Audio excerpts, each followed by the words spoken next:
Hello, everyone. Welcome to the Southside Beat here on DK Pittsburgh Sports. Chris Halicke, Matt Williamson, once again coming at you with some Steelers football talk. Matt, what is going on, my friend? A little bit of a light news day, isn't it? It was until a second ago. Yeah. Yeah. So not Steelers related, but absolutely NFL related. The Cowboys have decided to not pay Micah Parsons and trade him to the Green Bay Packers for 2 first-round picks and Kenny Clark, defensive tackle Kenny Clark. Okay. Wow. That's a needle mover. Oh, that's a needle mover. And they're going to make him the highest paid non-quarterback in NFL history. $47 million a year. Yeah, and I get it. I mean, if I'm him, I want noticeably more than TJ. I mean, I'm just younger. I'm an equal player. Yeah, he's the most valuable defensive player on the planet without question. You know, like if I was building a team and you get one guy to start with, that's your pick for sure. Super competitive. I think he's awesome. Real quick, I know it's a Steeler podcast, but one thing I've been critical of the Packers and the Bills also, Josh Allen aside, quarterbacks aside, the Packers are a really good team, but they don't have an A player, an ace, Justin Jefferson, right. A closer, a shutdown corner, Fred Warner. I mean, a guy that can take over games. They're young. They have a good roster, but in the playoffs, sometimes you just need to have the best player on the field, and now they do. Yeah, no, that is absolutely the case. He's one of the best, not just edge rushers, but defensive players in the league. He is consistently a defensive player of the year candidate, and rightfully so. He's phenomenal, and I think that he makes the Packers a much better football team. Really, it's one of those things where I might be picking a different team to win the NFC North now. I was leaning their way to begin with, to be honest. Right. That's what I'm saying. It was kind of a toss-up because I think the Lions will regress a bit. I still think they're a really good football team, but I think they're going to regress a little bit. And then you add in the fact that the Packers are a really good team they've gotten a lot better. They're really deep at receiver. They've addressed some of their needs, and now they have one of the best defensive players in the league. Yeah, if not number one. I mean, he's right there with anyone you want to throw out there. Exactly. So, and then he says, I'll take TJ any day. And that's fine. That's if you are a football team and you have TJ Watt, Myles Garrett, Micah Parsons, any of those guys, you're happy because you have a phenomenal football player.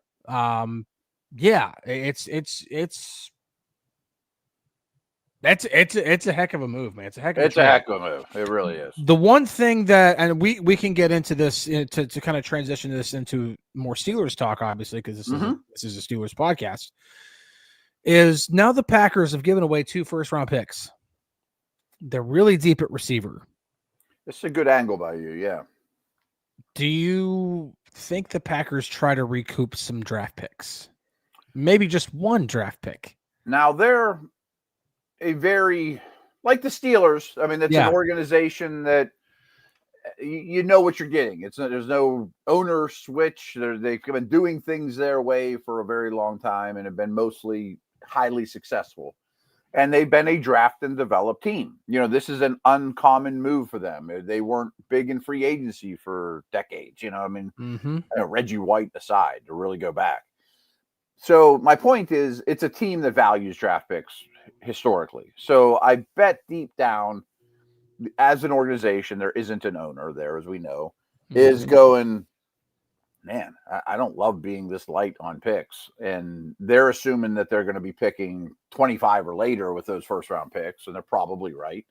But still, it's hard to fill other needs. Oh, we need a guard, we need a safety, things that aren't hard to find. So I'm with you. I mean, yes, I think is the short answer is now they're the short answer is now they're more likely to trade a receiver than a day ago. What would you think? Well, and Lucy brings this up. If Green Bay does want to deal, who would it be? That's kind of the problem. Yeah, it's because Steelers fans are going to go, Romeo Doubs. Give us Romeo Doubs. Well, I'm sure Omar would think the same thing. Give me Romeo Doubs. Yeah. But the Packers might be like, no, we want to hold on to him. We'll try to work out a contract with him after the season's over, whatever. You know, we can talk about Wicks. So I can't remember how to say his first name. Yeah. We can talk about Wicks. We can talk about Jaden Reed. We can talk about any of these other guys that we have. That's fine. But Romeo Doubs is off the table. Even though Romeo Doubs would probably net you the best draft pick back. See, I think Reed's is a noticeably superior player to Doubs. Really? Yes. Although he comes out as their third receiver and he's currently battling injury. If I were the Steelers, I would want Golden one, who you're never going to get. No, you're never getting him. No. Reed would be my second choice, then Doubs. Interesting. Watson just has crazy, weird injury stuff. I mean, one leg was stronger. I don't know how much you know about his situation, but they found one leg was stronger than the other, and that was mess up his hammies. Mm-hmm. And now he looks like he's healthy again, but he is big and fast and intriguing. He's just never on the field. Wicks is, this time last year, everyone was excited about Wicks. He looked like a breakout candidate, and the Packers led the league in drops last year, and he was like the major culprit why. Maybe he's had a bad go on, but I don't think you have to give up much for him. But Doubs is the obvious one because he's also the one that's played with Aaron. He's played with Aaron. He's going into the final year of his contract. There's no, as far as I know, there are no legitimate talks about an extension. I know he hasn't requested a trade or anything like that. So I would think that he would be the guy that the Packers would be most interested in terms of netting actual draft capital. Mm-hmm. Like, would you give up a third round pick to get Romeo Doubs? I don't love him. I mean, I think he is. I'd give a fourth. Okay. I guess is the short answer. I mean, I do that too. I give if it's straight up fourth round pick for Romeo Doubs, I'm doing that all day long. Yeah, and I feel a lot better. I feel a lot better about the Steelers receiver. Depth. If Romeo Doubs is your number 2, you have Calvin Austin, Roman Wilson, and even if they have 10 offensive linemen on the roster right now. You could literally trade, or you could cut Max Sharping and find a way to keep both Scotty Miller and Ben Skoranek, and then you're golden at receiver. Mm-hmm. I mean, you could cut a D lineman. We could get into that too. I think there's a reason why they have so many D linemen at the moment, of course. But I think that's the big thing that we want to get into today is that the 53-man roster set, we've already had moves made, and we'll explain why you don't make certain moves ahead of cut down day and you wait until afterward to kind of really have your initial 53. Mm-hmm. But we'll also get into, okay, will the Steelers, possibly make any other moves ahead of the season opener, which, by the way, is only 10 days away? Yeah, it's 10 days away. I would say a week and 2 hours from now, there will be football about to come on your screen that matters. Right. Exactly. It's crazy. Like, I'm doing my fantasy draft tomorrow night. Like, we're right here. I mean, mm-hmm. it's right here. It's on we're at the goal line. To use a figure of speech there. So, all right, well, let's take a break real quick. And when we come back, we will get into 53-man roster construction, the way it looked. We've had a move since then, explain the logic behind this move. And then, of course, there's this whole WR2 situation that continues to be talked about. We'll get into that a little bit as well here when we come back right after this. At DK Pittsburgh Sports, we take pride in coverage that connects our city's fans to their favorite teams. Now, that connection's stronger than ever. Introducing our all-new state-of-the-art app. Find expert inside reporting and original podcasts. Check live box scores. Track the latest stats. Chat it up with our community of thousands of fans, all in one place. The new app from DK Pittsburgh Sports. Coverage that connects. Hello, everyone. Welcome back to the Southside Beat here on DK Pittsburgh Sports. 53-man roster is all set. Whenever we had the initial roster come out, I'll just go ahead and read it off really quick, and I'll get it pulled up here from our Steelers feed, which is where I put it. Let's pull this up really, really quick. Initial 53-man roster, 4 quarterbacks, Aaron Rodgers, Mason Rudolph, Will Howard, Skylar Thompson. 3 running backs, Jalen Warren, Caleb Johnson, Kenneth Gainwell. 5 wide receivers, DK Metcalf, Calvin Austin, Roman Wilson, Scotty Miller, Ben Skoranek. 4 tight ends, Jonnu Smith, Pat Fryermuth, Darnell Washington, Connor Hayward. 9 offensive linemen, Broderick Jones, Isaac Seumalo, Zach Frazier, Mason McCormick, Troy Faltanu, Calvin Anderson, Spencer Anderson, Ryan McCollum, and Andrews Pete. 8 defensive tackles, which I thought is odd and needs to be discussed a little. Yeah. Cam Hayward, Keanu Benton, Derek Harmon, Daniel Ekwale, Y.A. Black, Logan Lee, Isaiah Loudermilk, and Azesi Otomewo. Edge rusher, TJ Watt, Alex Highsmith, Nick Herbig, Jack Sawyer. Inside linebacker, Patrick Queen, Peyton Wilson, Cole Holcomb, Malik Harrison, and Carson Bruner, not Mark Robinson. 5 cornerbacks, which to me is light. Jalen Ramsey, Joey Porter Jr., Darius Slay, Brandon Eccles, Dante Kent. And it's even lighter now. Yeah. 3 safeties, Deshaun Elliott, Juan Thornhill, Miles Killebrew. And 3 specialists, Chris Boswell, Corliss Waitman is the punter, and Christian Kuntz. Now, we've had one set of moves since then. Both Will Howard and Dante Kent were placed on injured reserve, and they brought in Chuck Clark and Max Sharping. So now safeties, you're up to 4 with Chuck Clark. Offensive linemen, you're up to 10, and now you're down to 3 quarterbacks and 4 cornerbacks. Yes. Now that Dante Kent is on IR. Now, do you want to explain it, or do you want me to explain why wait an extra day to put Will Howard on injured reserve? Go ahead on that one. I got some takes on how it's constructed at the moment. But, okay. And I assume Kent's kind of the same regard. Well, okay, you'll go ahead and explain that, and then I'll try to get, because I'm trying to find the right way to explain why. The reason I asked you to do is because I don't think I'm good at it, to be honest. No, I can do it, but no, get into the construction of the roster really quick, because I think that's important too. So originally 3 safeties is way too light, with Killebrews being one of them. I don't want him playing defense, period. So no shock there that Clark just kind of sits there for 24 hours. You bring him back, and now the safety room is where you want it to be. That's how it's drawn up. The corner room currently is very light. There's only 4, and we know the 4, and they're going to be here, and they're foundational players. But my hunch is they're looking at it like, we can get through the Jets game with these 4. Eccles can back up all 3 of our guys and go from there. Jets are not going to play hardly. I mean, to take it even a step further, they're going to be in heavy personnel. They're going to be one of the run heaviest teams in the league. I don't expect the Steelers to hardly ever be in dime in that game, rarely even in nickel. So you're probably in a lot of 2 corner situations anyway for that game.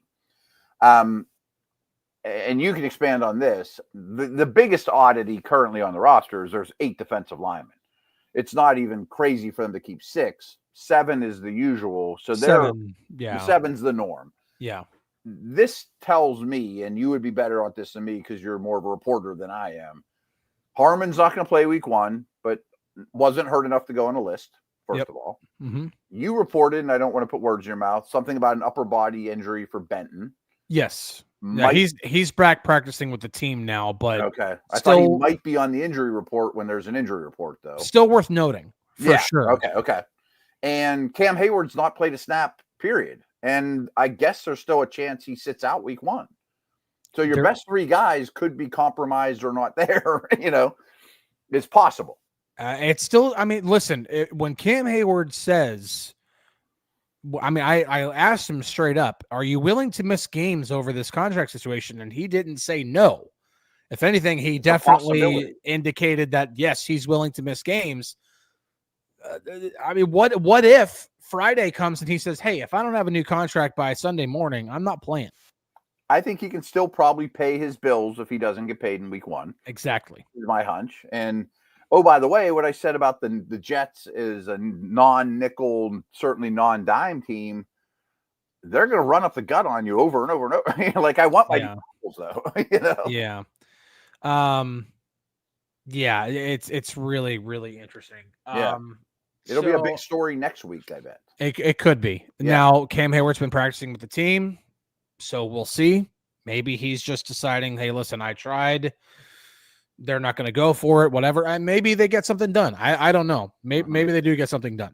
But I'm definitely skeptical right now. I'm not saying that like it's not going to happen, but like literally having skepticism over like what this defensive line could look like in week 1 is it's legit. Now, the reason why you wait to put and by the way, Black, who we love, has never played an NFL snap. Right. If he's your best guy or your second best guy for that, that's still a little worrisome. He's looked great for sure, but he's still a rookie. Yeah. So the reason why you wait, and Lee's never played an NFL snap. No, seriously, it's a legitimate concern. Yeah, for sure. So Will Howard and Dante Kent, but I think people are more interested in Will Howard being placed on IR. The reason why you don't do it right away is that, number one, you only get 2 slots ahead of the cut down to place a player on injured reserve with a designation to return. Mm-hmm. They did that for Corey Trice. Now you could have said, well, they could have done that for Will Howard because you get 8 total slots on IR that can be like you can eventually, put them back where they're on a pathway to return, and they have the 21-day window where they can try to return. If they can, then they come back. They can come off of IR. If they can't, then they stay on IR for the rest of the year. You wait until after designate them. Right. Once you designate them. Not from today. Correct. And so they waited for this because now when you wait past cut down day, once the 53-man rosters are set, now you can place players on injured reserve, and you don't have to designate them either way. You could just place them on IR.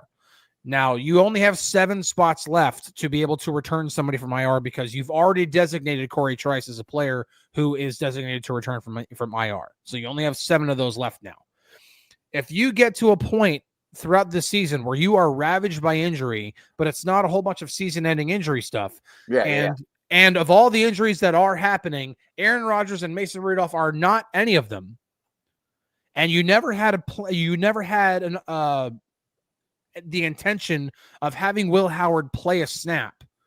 Then why automatically put that designation on him if you just end up keeping him on IR all year? Mm-hmm. Because he's going to be developing anyway, which means he's not going to be playing in games.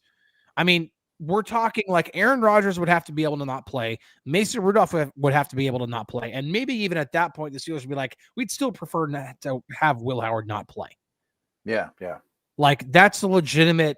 I mean, Art Rooney II immediately came out pretty much like right when Will was drafted and said it's going to be a developmental year. Mm-hmm. That's been their intention. And they haven't been able to get him on the field at all. You don't know what you have. Right. So that's the reason why you wait. You put them on the roster, and then you have all these other guys that you are cutting, knowing that they have a really good chance of clearing waivers, which, by the way, everybody that the Steelers cut that they had to put on waivers, cleared waivers. Nobody was claimed. And strangely, their entire practice squad was all here to begin with. Right. They don't have anybody new that they went and grabbed from somewhere else to put on the practice squad. The 16 guys they signed to the practice squad were all already on the 90-man roster. Mm-hmm. So you then created roster spots for Will Howard and Dante Kent, knowing that in 24 hours or in 36 hours, however much longer later, you're going to be putting them on IR, and you don't have to worry about designating them right now. You still have 7 slots for players. Slots. Right. You don't want to eat them up when you might not ever have to bring Will Howard back. And I would assume they told Clark and Sharping, hey, I understand if someone blows your doors off, you don't owe us anything, but hang tight by your phone for 36 hours. And it's one of those gentleman agreement, wink type things like, hey, sure. Right. And which is 99% chance they're going to be around, So I'm curious to see now if Keanu Benton is healthy and he plays week 1, which even whenever I did report that he's got an upper body injury, there's still plenty of optimism that he's going to play in week 1. Yeah.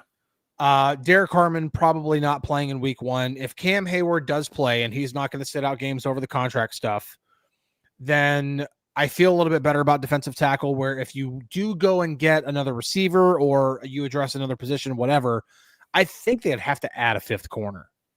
Now, I think they will in a week or 2 weeks. I mean, they're not going to go the whole season with 4. There's no way. Well, I bet Pierre ends up coming back. Well, and see, that's the other thing that you could do is at least early on, you can elevate James Pierre from the practice squad, but you can only do that 3 times. Mm-hmm. Like before you have to say, okay, we have to give him a roster spot. So I thought they might do that to correlate with the extent of the Harmon injury, and then they cut Aweyu or whatever, Yeah. Otamewo to me is on. Yeah, he's on the chopping block to me. Max Sharping, he was on the team at all. Yeah, Max Sharping to me is another guy that could be on the chopping block. I know they just brought him back, but they have 10 offensive linemen. He's not special. I don't think that you already have Andrews Pete who can play both guard and tackle. Mm-hmm. You already have Spencer Anderson who can play both guard and tackle. You have Dylan Cook on the practice squad.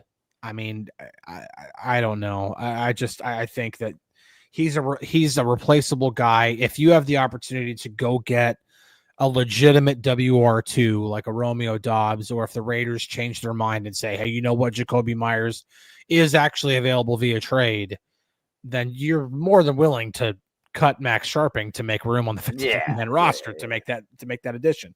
Or if you're light at D tackle and you need a corner, you can cut Max Sharping. Right. I mean, that's right. Okay, let's get into the wide receiver 2 talk, because I see a lot of stuff from fans all the time in which they're like, oh, go get Jakobi Meyers, or go get Juwan Jennings, or go get Romeo Dobbs, any of these guys. I don't think Jennings is going anywhere. All their receivers are hurt. He's not. They're trying to they're grabbing Sky Moore and those kind of dudes. Well, he's not, and that's what's funny about this entire situation is you can say, Omar, go get it done. Well, the other team has to be willing to trade the player. Mm-hmm. I mean, the Raiders don't have given zero indication that Jakobi Meyers is actually available via trade. And just because he requested a trade doesn't mean that he's going to get traded. Not every situation is Micah Parsons. Right. He's the exception, not the rule. Usually when a trade request gets submitted, it's leverage from the player saying, all right, well, you're not going to pay me, then I'm going to request a trade. And like the only card they have to play. Right. And so and stuff gets worked out, contracts get worked out, and everything's good. Now, that being said, I don't think they will want to extend Myers. They might not want to. Yeah. I mean, he was inherited by a different staff. They drafted 2 receivers. It's going to be a Bowers-centric passing game. So I'm so happy you brought that up. Because can't tight ends be really, like, I want to say primary pass catchers, but important pass catchers in an offense? Yeah. Kelsey. So, I mean, we're talking about now. I know you're going with the Steelers. I mean, Johnny Smith and Pat Freiermuth. No, I'm not putting them on quite on that scale. Right, but they're good football players. When you have DK Metcalf as your ex, and then you also have Johnny Smith, who caught 88 passes last year, and Pat Freiermuth, who can also catch a high volume of passes. Mm-hmm. This is what I'm talking about. Like, is WR2 the need that everybody thinks it is? Yes and no to me, because I think it would be great to define that room as Metcalf's a clear 1, Myers a clear 2, and then the 3 and 4 are plus 3 and 4s, not stretches at 2s. You know what I mean? Right. Wilson, Austin. Yeah. And I love your point about the tight ends, and the pecking order as it stands right now doesn't bother me all that much in terms of who's going to be getting targets and who's going to be catching passes. My big concern is the obvious thing, though, like the Pickens injury. If you lose Metcalf, then it's doomed. You know, like, you're too reliant on one guy staying healthy. Yeah, I do agree with that, and I think that's the biggest concern. I think, like, when people look at the current situation with Roman Wilson and Calvin Austin pretty much being the 2 guys, and I would even throw Scotty Miller in there too, being the guys that will be that primary outside receiver opposite of Metcalf when the Steelers are probably most often in 12 personnel. I think people have, and rightfully so, to a certain extent, some trepidation over trusting Austin or Wilson or Miller to be that outside guy. Mm-hmm. They don't want way more comfortable to call them the 3 or 4. Right. And I understand, like, you don't want DK Metcalf to constantly get doubled. I get that. But also, if DK Metcalf is constantly taking on 2 defenders and they're leaving Jonnu Smith running past a linebacker down the seam, you'll take that. Yeah, because you're going to get some chunk plays out of that. Kind of by design. That's kind of what they're shooting for. Right. And if you have, let's say you have single high, you're facing single high and that safety is shading way over to DK side, Calvin Austin and Roman Wilson can both run. That's the thing is, even like I'm sure you saw the interview with Rodgers at the last preseason game. He really called out the speed of Miller, Wilson, Austin. The fact that they're all burners, I think, should not be forgotten. Right? No, I mean, we're talking. I'm like, people are like, oh, well, if they brought in Gabe Davis, like Gabe Davis is a really good deep ball guy. I mean, I've even said that. Yeah. Calvin Austin caught some passes downfield too. Mm-hmm. Roman Wilson can catch some passes downfield. Scotty Miller has done this before. These aren't big guys, but they're fast. Yeah, that's definitely what this receiving core is going for, is speed. Yeah, and I think the other thing, and this is what, whenever I had a conversation with Arthur Smith about the things that he did well in Tennessee, one of the things that he said is that we had a whole bunch of different ways to beat you. Yeah, we had an explosive runner, but it wasn't just go balls. Like, we beat you in play action over the middle. We beat you a lot with catch and run. And what do the Steelers have in loads with DK Metcalf and Calvin Austin and Roman Wilson and Scotty Miller? These are all guys who at one level or another are at their very best when they are catching the ball on the run. When they're not running these curls and like, I'm talking slants and drags and speed outs and all this stuff where they are able to catch the ball and turn up field and go.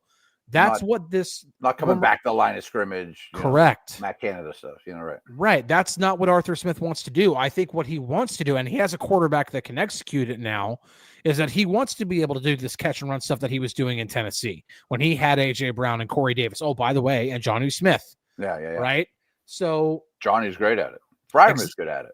Yeah. I mean, Jonnu, like, what was his yak last year? Like, Jonnu's yak was crazy. Yeah. And we just talked about it on the double shot with DK. DK brought it up.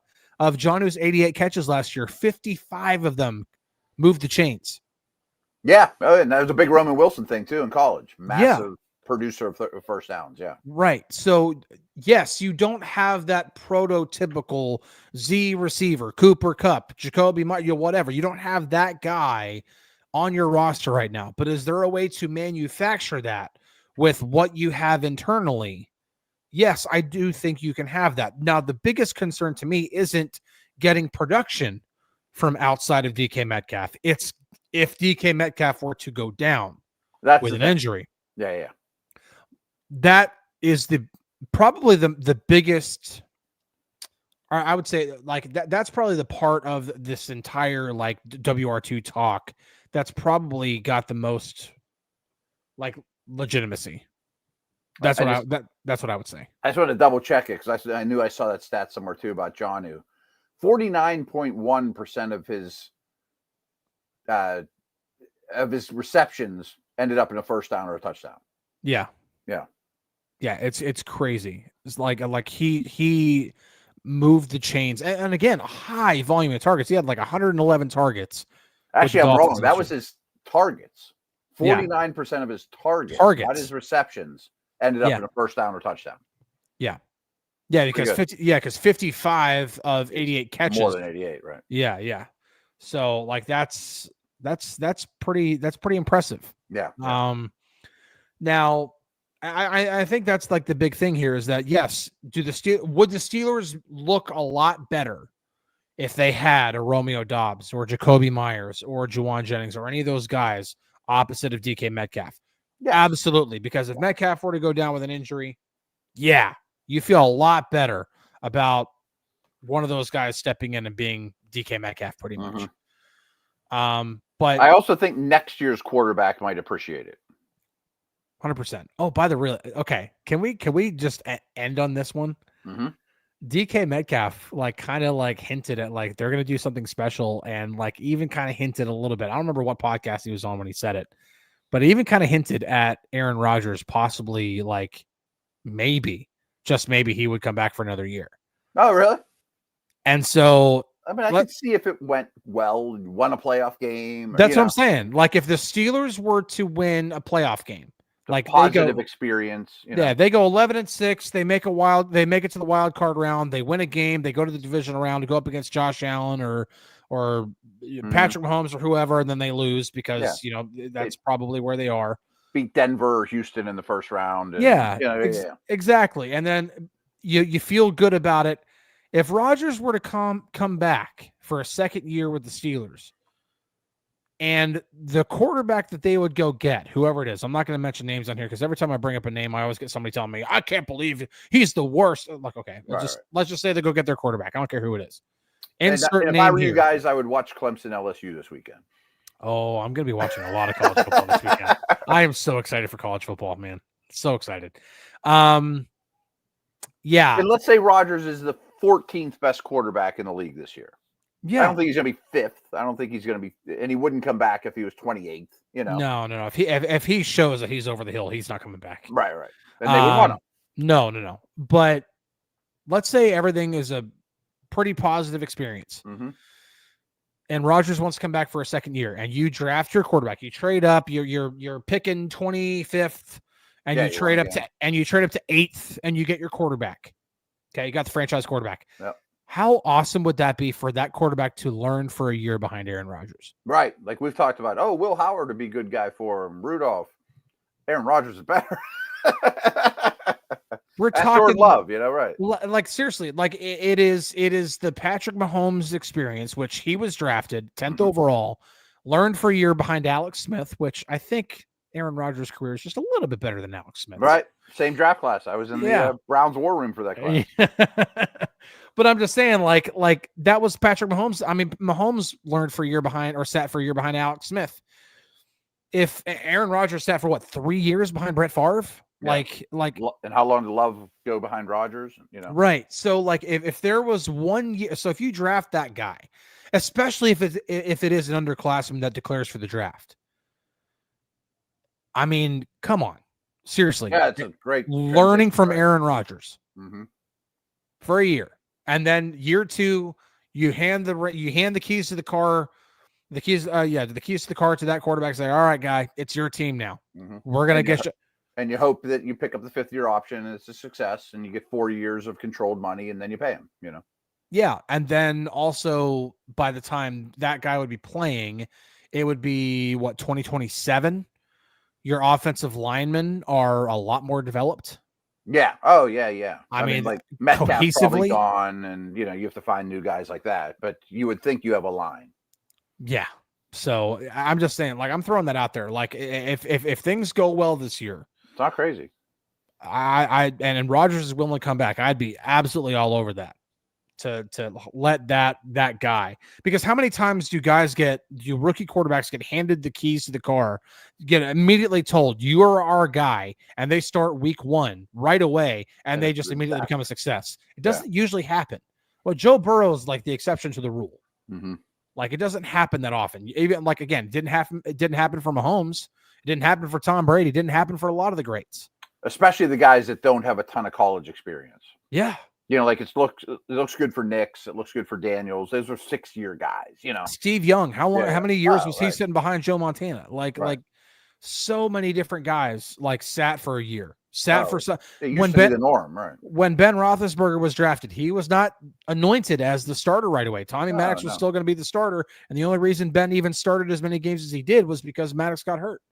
I mean, Carson Palmer was the first overall pick. He sat behind Kitna. I mean, like, these things happen all the time. Yeah. So you would actually prefer that to happen instead of being, hey, we're drafting this guy. Great. Quarterback solved. Now he's our guy. I'd rather him get a little bit of runway first. I'd be open to the idea. Oh, for sure. Yeah. Anyway, but we got a whole season to go through before we can really get into that. But either way, so we'll see what happens. The players are off for 4 days. Today was one of them. They're off Friday, Saturday, Sunday. They'll be back on Monday, and that's when that's the true start of Jets week. That's the start of the season. We'll see if any other additional moves get made. I'm more of the impression that something gets done. If something gets done, it'll get done after the season begins. Okay. I continue to be skeptical that the Steelers are that desperate to address the wide receiver position. I think desperate's the wrong word. Right. Or I would even say active. I don't think that they are. I don't think Omar Khan is like constantly picking up the phone and trying to figure out what's going on. Oh, who are we going to get? We have to get someone. They're definitely not going to be rash about it. No, I don't think. I think they would prefer to add a guy, but they're not just going to add a guy just to add a guy. If they could have, they would have signed Gabe Davis, or they would have signed Kendrick Bourne, or they would have signed Amari Cooper. MVS for more than just a practice squad thing. Like they would have just brought a guy on. They'd prefer to actually get a guy who can actually play. So that's my 2 cents on it. Any final thoughts on this? Not really. No. I don't. Yeah. I mean, we're good. I'm psyched to dig in the Jets. I'm going away Labor Day weekend. Gonna have a blast, and then hit the Jets real hard and be in regular season mode, full blown. It's crazy, man. I can't believe it's already here. It's crazy. All right, well that'll do it for this episode of the Southside Beat. Really appreciate you guys tuning in.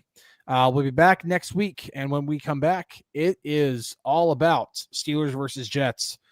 Finally, this is the last episode of just talking about random things that are not actually game related. Like we're actually going to be previewing a game coming up on the next episode. I'm looking forward to it. We really appreciate you guys tuning in. We'll be right back next week, sometime Wednesday, Thursday. I don't know what day, but we'll be back next week, and we'll talk to you then. So we'll catch you then.